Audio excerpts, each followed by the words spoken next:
welcome to Pet Food Forum, the global event for the pet food industry.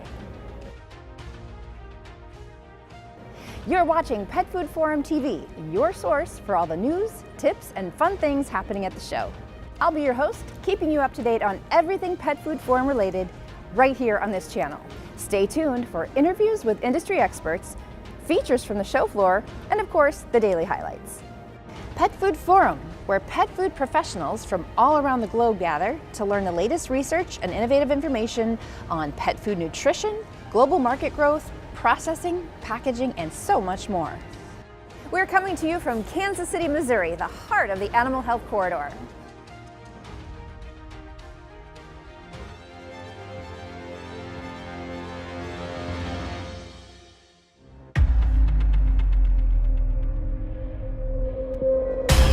Precision. It defines everything we do.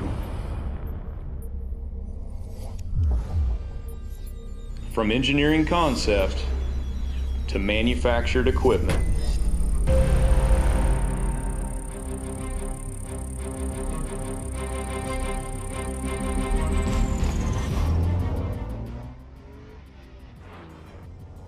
We bring this all together to produce state-of-the-art extrusion platforms.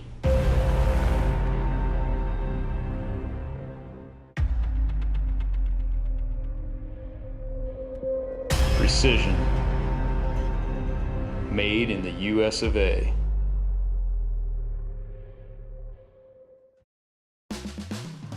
Each day, Trow Nutrition helps pets around the world live a happier, healthier life. Trow Nutrition is an international leader providing the companion animal industry with science-based ingredients. Our efforts lead to discovery and introduction of new, unique, and improved pet food formulas for our customers. Trusted, premium, focused, safe. Blending resources and innovative solutions is our foundation of creating long-term relationships with some of the leading pet food companies in the world.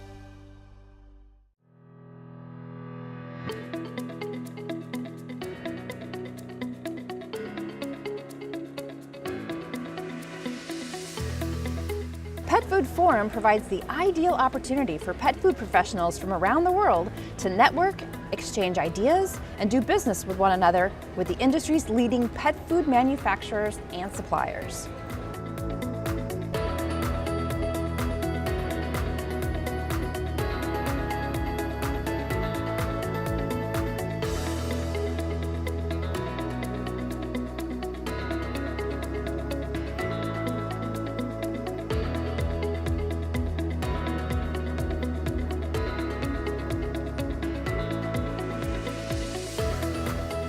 Our speakers are leading recognized pet food industry experts.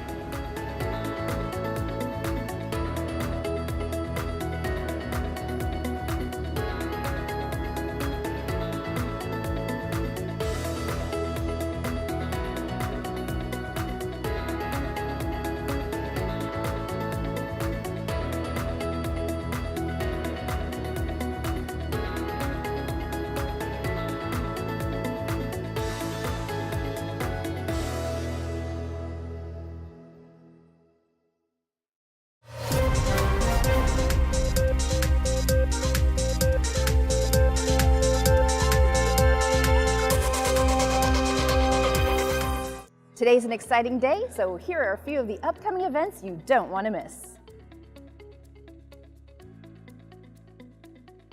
After breakfast, be sure to check out David Sprinkle's headliner session. David's going to explore what pet food companies need to do to achieve greater transparency and earn consumer trust.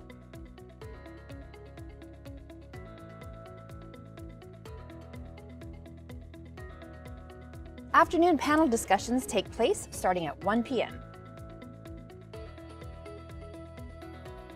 You don't want to miss Brian Hare's closing keynote. Brian will discuss his recent research on canine cognition and his work determining dogs' individual cognitive styles. We've created an environment here for students to be able to engage with industry partners. So This group here is the future of pet food, and so never before have we had such a turnout of both industry players as well as students to come here, learn about the industry and potential careers in the industry.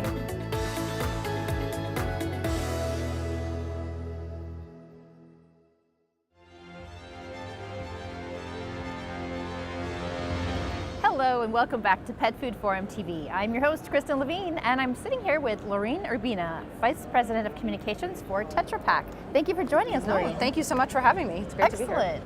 You are presenting about reaching the connected pet food consumer. Why are millennials getting all of the attention right now? So I think, and folks in marketing know, millennials have been the hot topic for probably the last 5 to 10 years even. And what we're looking at is millennials are still very important. They're a huge buying power, a huge cohort, the largest generation to date. They have a lot of spending power, as I mentioned, and they're also the largest generation of pet food owners now. So for pet food specifically, we know it's very important. But today we're going to talk a little bit about looking beyond that and really like the connected consumer may or may not be a millennial. Many millennials are of course connected, but there are other generations, so it spans a lot of different age ranges. Right. And what are the key differences between the behaviors of the millennial consumer versus Xers or boomers? They tend to be more connected. They're much more interested in what they feed themselves, also what they feed their pets. They always do a lot more product research. We find that they're connecting not just with brands, but also with other influencers, their friends and family. They're sharing their reviews at a much higher rate than other generations. Whatever happened to focusing on the Xers? It seems like a few years ago, boomers were getting all the love. Now millennials, what about the Xers? And I think, when we talk about the connected consumer, that's where a lot of those Xers really come in because it is beyond millennials. And there are a lot of Xers, and I think I like to think of myself as one that behave a lot like a millennial, and I am very connected, and I am doing a lot of research, sharing my opinions, sharing, my experiences with products. So I think Xers are still important. I think, all generations are important, of course, depending on your positioning, but millennials are the darling right now, and I think they probably will be for a little while, although we're starting to hear a lot of Gen Z talk, so yes, we'll see. We are. So talk to me a little bit about super leaders. What are super leaders? Yeah, so super leaders, if we think about all of the connected consumers, super leaders are the ones that are the most engaged and spend the most time online. So they're the ones that are really out there engaging with brands. They have very high expectations of brands as well. So if they post a question on social media, they expect to get a response. They expect brands to really treat them as a very important individual rather than just one of many that are out there. So they are really driving a lot of these behaviors that we're seeing, and they're also much more likely to share opinions. And we also find that with most connected consumers, they're trusting their friends and family, people like them, much more than they're trusting any traditional source, advertising, even media. So it's they are very influential, like I said, and they yield a lot of power. So obviously pet food companies should be working with these super leaders, but how do they connect with them? How do they find them? Yeah, so it's really, there's not a list out there. You can't go buy the list of super leaders, but it's really paying attention to your channels, understanding who's reaching out to you. A lot of times, social media managers will see that same name pop up over and over again. Those are your super leaders in most cases. So we want to make sure that we are taking care of those guys. We're really answering their questions, engaging with them whenever we can. And ensuring that they don't feel alienated in any way, and also responding to the good and the bad. Some brands sometimes have a tendency to maybe ignore negative comments, but that's a really great opportunity to win a true fan. So. Right. And is there a difference between a super leader and an influencer, or are they one and the same thing? So influencers, in most cases, are often more established, and you know who the influencers in the industry are. Super leaders, maybe not so much. So they're those people that maybe don't have a blog and they're maybe not getting promoted tremendously, but they're out there leading a lot of these conversations, kind of in the background and through forums and comments, and it is difficult to find them because sometimes they're not using their names. They may be using their alias on a web board or something like that. So it's more, I think, identifying the behaviors that you're seeing and recognizing that as a super leader. I see. Okay. Now let's talk a little bit about customer service and how important it is to use the internet and social media. Absolutely. Customer service. Yeah, and I think anyone who's worked on the brand side knows people, when they're unhappy, they will take to social media in droves and they will complain. And on the flip side, they also say great things. So it's a matter of using those moments of connection as opportunities to build deeper relationships with the consumers. So not just ignoring a complaint or even ignoring a compliment, but trying as hard as we can just to be engaged with those folks and carry that conversation on, encourage them to come back, buy the product again if they had a negative experience. So I guess my final question would be, who should pet food companies be targeting demographically? I think right now what we're seeing is a lot of increase with natural pet food products, people looking for higher quality, and that's really being driven by millennials. So I would say if that's kind of your market, millennials make a whole lot of sense. And they're the ones that are, I mean, the pet parent phenomenon I think is really born in the millennials, and they're paying so much more attention to their pets and treating them like family. Excellent. Okay. Well, thank you, Lorraine. Appreciate you joining us today, and good luck with your presentation. Great. Thank you so much. Okay. And we'll be back with more on Pet Food Forum TV.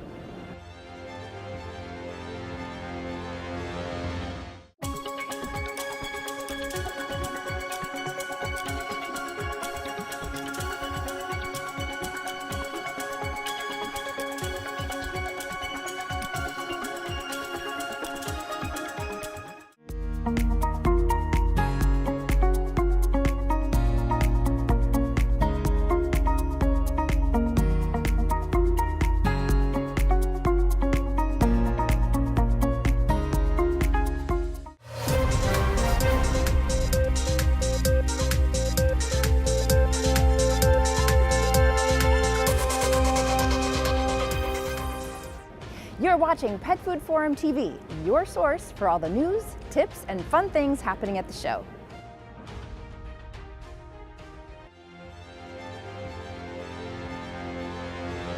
Hello and welcome back to Pet Food Forum TV.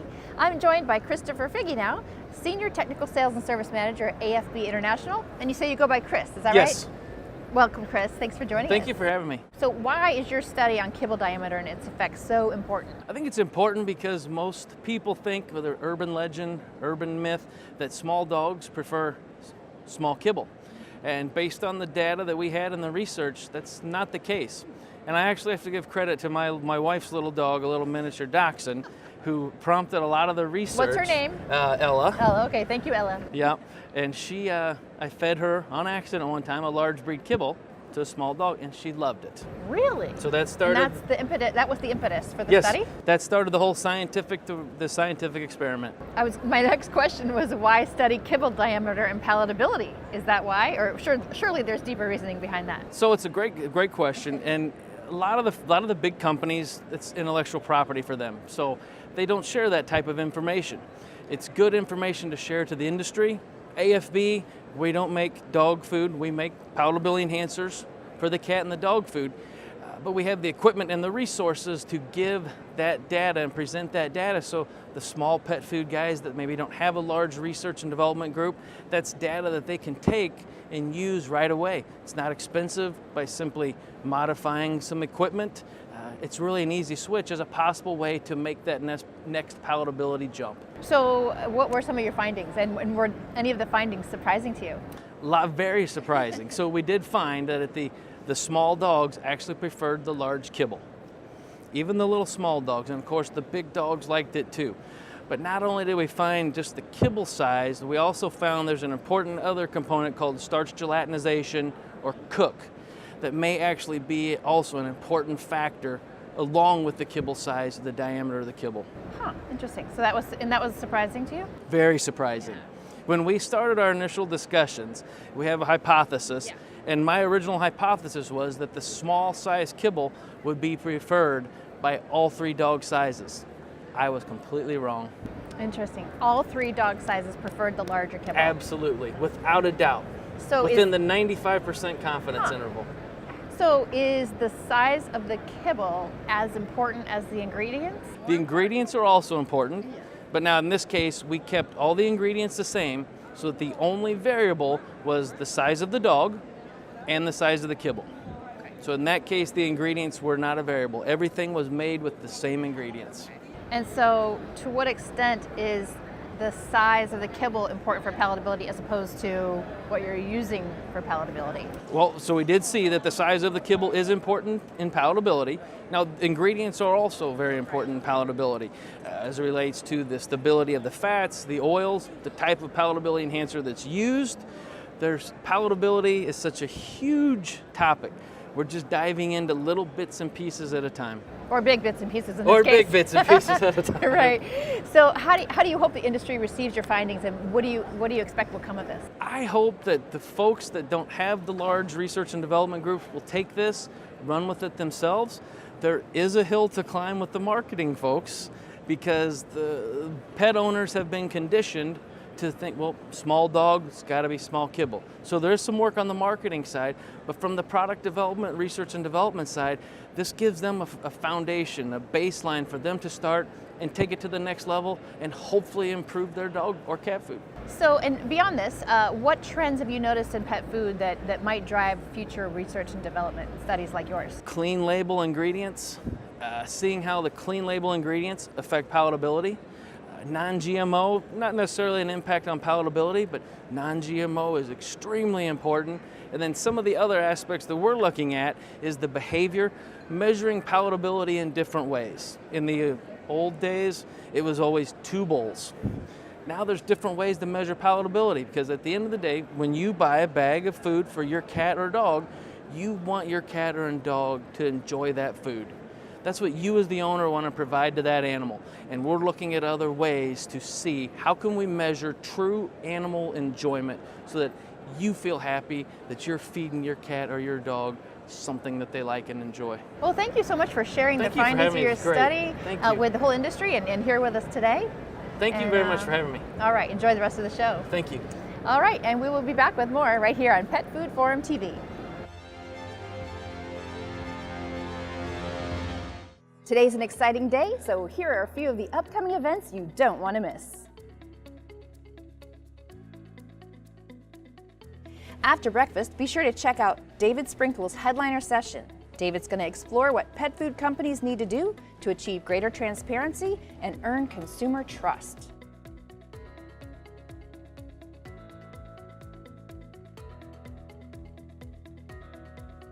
Afternoon panel discussions take place starting at 1 p.m. You don't want to miss Brian Hare's closing keynote. Brian will discuss his recent research on canine cognition and his work determining dogs' individual cognitive styles. After hours, Pet Food Forum participants can network and socialize in the newly revitalized Power and Light District with countless dining and entertainment options. It's just a few blocks away from the convention center.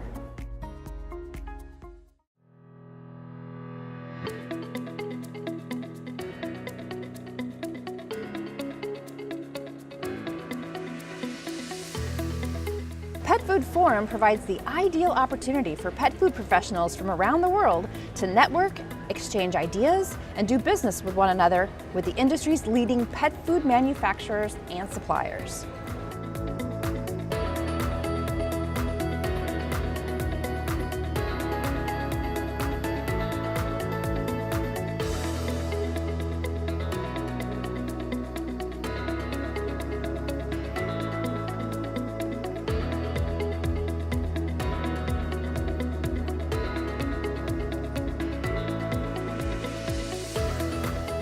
Our speakers are leading recognized pet food industry experts.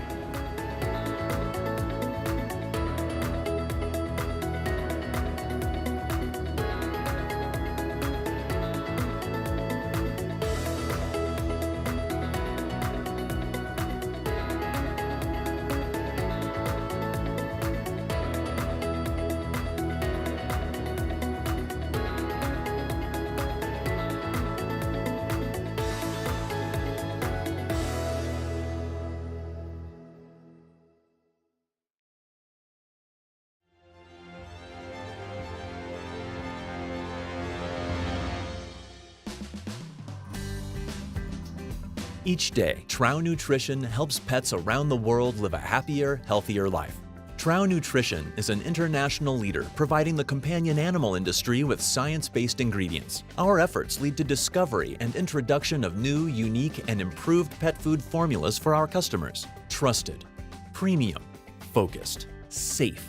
Blending resources and innovative solutions is the right formula to build your pet food business. Trow Nutrition USA is committed to providing superior quality and safe solutions. We pride ourselves on taking the necessary steps to confirm that ingredients and finished blends meet or exceed our customers' standards. Trow's Pet Food Ready quality program safeguards the integrity of our products and ingredient blends. Trow Nutrition has been a leader for decades, blending resources and innovative solutions. Give us the opportunity to create the right formula for you.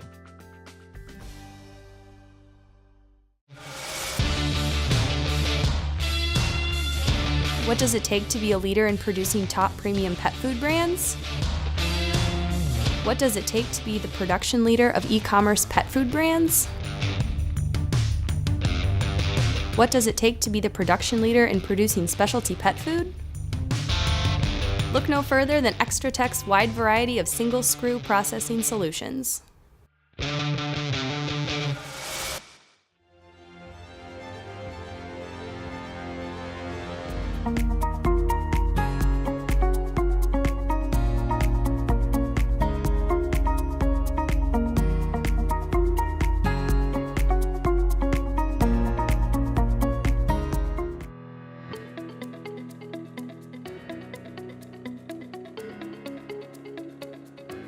The workshops are tailored to try and introduce people to some of the concepts, but more importantly, you're introduced to the people that are behind the product. So it gives you access to them to ask questions that are pertinent to your own product, development goals to your own product performance goals in a very relaxed environment.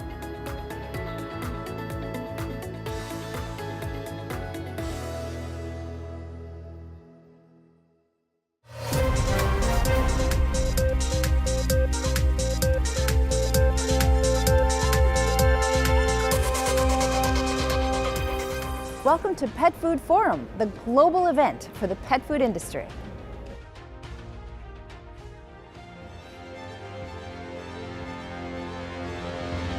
Hello, welcome back to Pet Food Forum TV. I'm Kristen Levine, and now I'm joined by special guest, Mark Duffy. Mark, you are the CEO of a company called Universal Pure, right? I am, Kristen, yes. Excellent. Yeah. And you're going to talk, you have a presentation that you're doing about Tomorrow. high pressure processing, also known as HPP. Tell us a little bit about HPP. Yeah, so HPP is a technology that's been around for a while. It's a great technology. It's a non-thermal technology that uses water and pressure to inactivate pathogens. So it really is focused on a way to help pet food companies provide safe, cleaner label, longer shelf life products. So you already answered my next question, which was how does it work to ensure safety? So.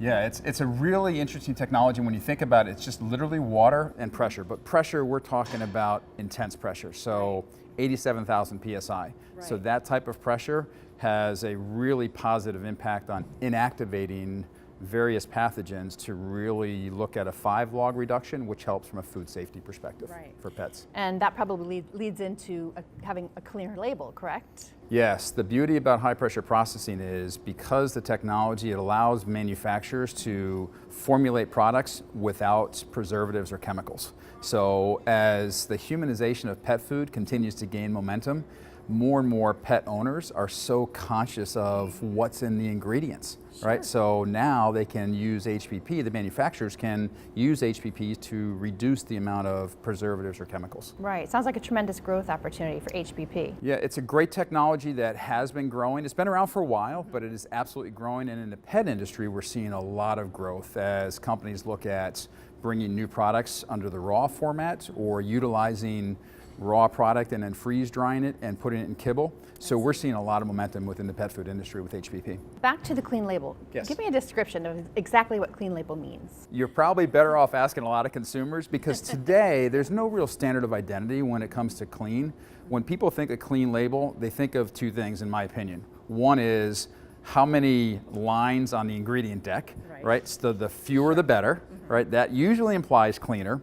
But more importantly is when people think of clean label, whether they're pet owners or humans for human food consumption, they're looking at how many preservatives or chemicals are in the actual ingredient deck. HPP allows companies to reduce the amount of preservatives and chemicals. Is there an environmental impact with HPP or a benefit environmentally? It's a great question. Yes is the short answer. The beauty of HPP, in addition to the food safety and the cleaner labels, it also helps extend shelf life of product. So with extended shelf life, it really helps reduce the waste of products. So from a sustainability standpoint, it helps companies that have strong corporate sustainability initiatives to look at how do they reduce waste. And last question. Yes. Short-term future of HPP, what do you predict? Yeah, it's growing double digit. Today, the HPP industry in general is projected to be over $50 billion in the next 10 years. Today, it's just north of 10 to 12 billion. So it's a high growth trajectory for the industry, and as Universal Pure, we're fortunate to be the largest third-party provider of HPP GMP services out there. So we love the tailwinds in the space, and the pet food industry is also looking at the technology with a lot more activity. Well, we look forward to your presentation, and Thank thanks you so much for joining us, Mark. My pleasure. Thank All you very right. much, Kristen. Sure. And we'll be back with more right here on Pet Food Forum TV.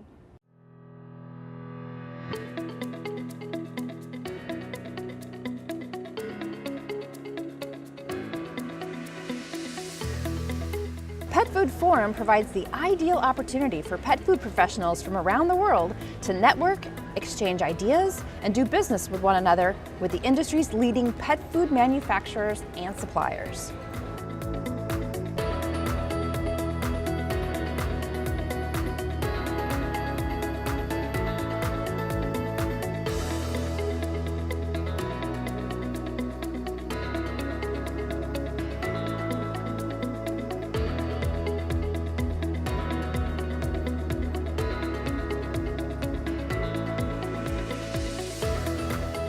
Our speakers are leading recognized pet food industry experts.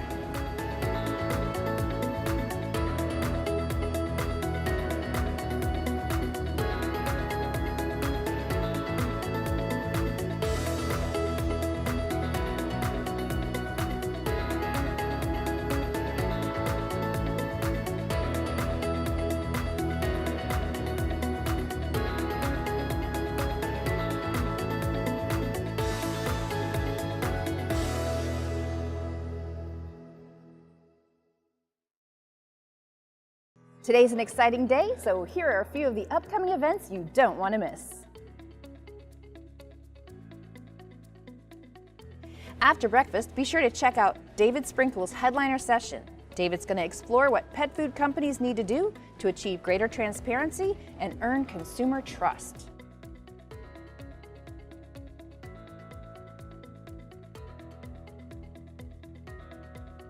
Afternoon panel discussions take place starting at 1 p.m. You don't want to miss Brian Hare's closing keynote. Brian will discuss his recent research on canine cognition and his work determining dogs' individual cognitive styles. Known as the barbecue capital of the world and for its live jazz, Kansas City is a gracious and historic blend of cultures, arts, and professional sports teams, and it also features vibrant restaurants, hotels, shops, and art galleries.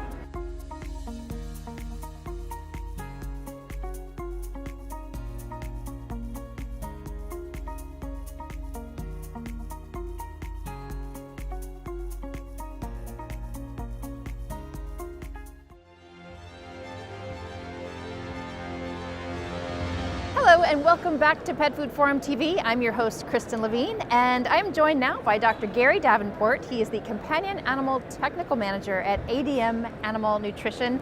Thanks, Dr. Davenport, for joining us. Well, thanks for having me. Absolutely. So your presentation was about alternative proteins, specifically Dried yeast. Dried yeast, okay. Yes. And actually, before we get into dried yeast, let me back up. Why is it so important that pet food companies consider alternative proteins? Well, we're continuing to live into this consumer expectation of no corn, no soy, no wheat, no byproduct meals.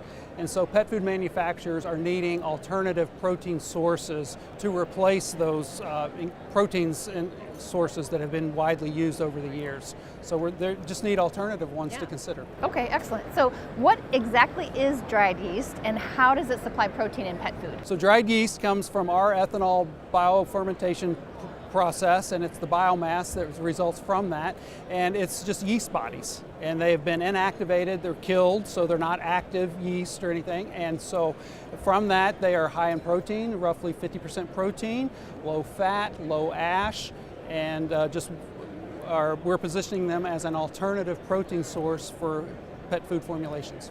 Okay, and what have your findings been when you study dried yeast? So we've done a number of studies, both dog and cat, where we've looked at palatability and digestibility. And what we see in both the dog and the cat, we see palatability benefit, 2-to-1 benefit in cats with food consumption. And in the dog, it was a 2-to-1 benefit with first bite preference, which was surprising because generally you think of using like a brewer's yeast for palatability benefits. But in this case, it's a dried yeast that showed a PAL benefit. And then we also know that the amino acid composition of this dried yeast is comparable to egg.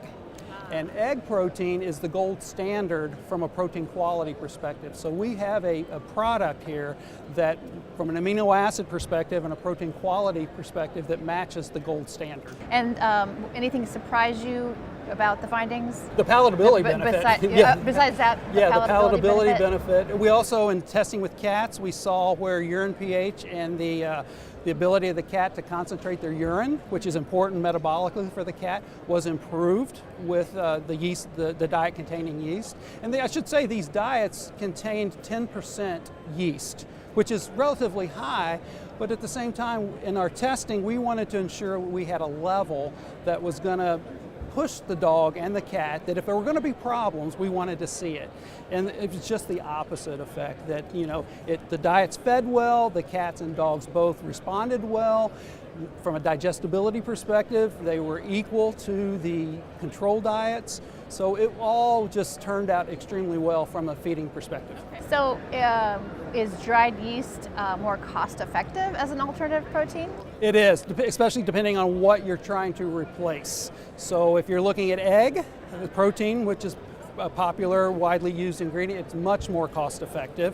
As you start looking at other animal-based proteins that can be costly, it will provide a cost benefit as there as well. So it is cost effective. So, and are there any negative impacts on the pet's health switching to dried yeast? Not that we've seen at this point, and and again, we are positioning this as a protein replacement or an alternative protein, so it could be that you're replacing an entire protein source, or maybe you're just complementing some of the proteins in your diet by the use of this yeast product.